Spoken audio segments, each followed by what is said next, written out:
এখন অঙ্কটা করতেছি যে এই যে রুট ওভার লিখলাম, রুট ওভার দিয়া প্রশ্নটা আগে লিখতেছি 0.25।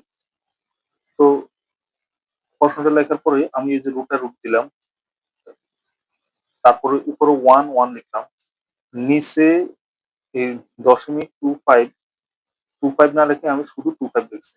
আর এর নিচের এই দশমিকের জন্য উপরে একটা, নিচের দশমিকের জন্য উপরে একটা এক দিলাম, গুণ চিহ্ন দিলাম, দিয়ে নিচের দশমিকের জন্য উপরে একটা এক দিলাম। দশমিকের পর দুইটা সংখ্যা আছে, দুইটা শূন্য দিলাম, অর্থাৎ দশমিককে ভাঙাই নিলাম। তাহলে আর এই যে দশমিকের জন্য এক দিলাম, দশমিকের পর দুইটা সংখ্যা উপরে দিলাম, নিচের কারণে উপরে দিলাম, আর নিচে তাহলে আর কি থাকবে, পূর্ণ সংখ্যা লিখে দিলাম 25। তা আমার পরের লাইনে কি হয়, পরের লাইনে হয় নিচে 25 আর উপরে 100 তে গুণ করলে 100 কে 100।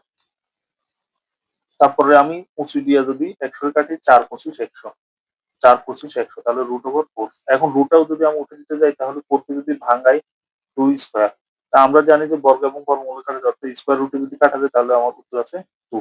এটাই অ্যান্সার।